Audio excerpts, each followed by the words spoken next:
তুমি কি জানো, অনেক সময় নাম্বার কমে যাওয়ার আসল কারণ পড়া না জানা নয়, বরং পরীক্ষার হলে ঠিকভাবে লিখতে না পারা।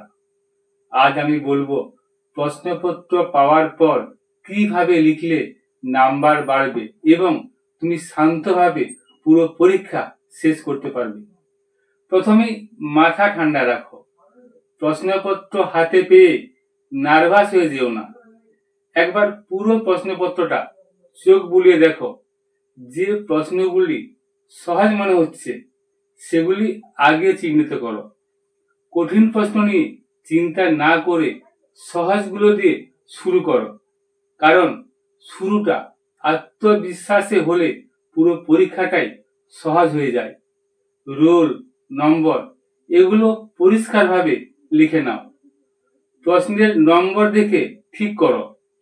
5 নম্বরের প্রশ্ন 8 থেকে 10 লাইন, 2 নম্বরের প্রশ্ন 3 থেকে 4 লাইনই যথেষ্ট।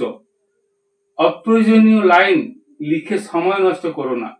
যতটা দরকার ততটাই সুন্দরভাবে পরিষ্কার করে লিখো। পরীক্ষক তোমার মুখ দেখবেন না, তোমার লেখা দেখবেন। তাই লেখাটা যত বেশি পরিষ্কার হবে তত বেশি নাম্বার পাওয়ার সম্ভাবনা থাকবে। প্রতিটি প্রশ্ন আলাদা করে লিখো, ফাঁকা জায়গা রেখো, মূল পয়েন্টগুলো আন্ডারলাইন করো বা একটু গাঢ় করে দাও। আর খুব বড় বড় বাক্য লিখো না। ছোট, সহজ ও স্পষ্ট বাক্যই বেশি প্রভাব ফেলে এই মাধ্যমিক পরীক্ষায়। পরীক্ষার সময়টা তুমি আগে থেকেই নিজেই ঠিক করে নেবে। বড় প্রশ্নের জন্য তুমি কত সময় দেবে আর ছোট প্রশ্নের জন্য কত সময় দেবে। তবে শেষে যে 10 মিনিট, সে 10 মিনিট তুমি রাখবে নিজের জন্য, শুধু রিভিশনের জন্য।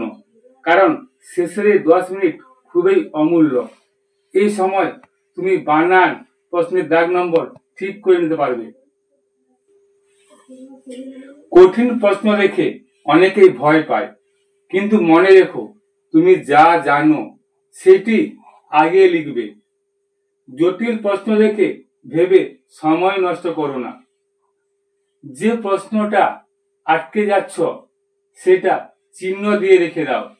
পরে আবার ফিরে এসো আগের লেখাগুলো লিখে নিয়ে। আর কিছু না পারলে বা না মনে পড়লে যতটুকু পারো লিখে দাও।